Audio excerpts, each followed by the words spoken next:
Welcome! In front of me I have Xiaomi Smart Band 9 and I'm gonna show you how to turn off this device.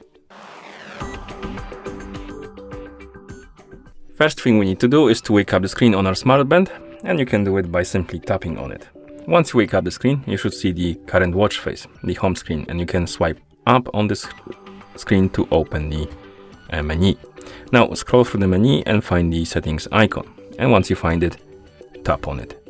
In settings, find the option called the system, and once you find it, tap on it, and here we have the power off option. Select it, and now if you want to turn off your Smart Band, tap on the check mark to confirm and turn it off. And that's how you turn off this device.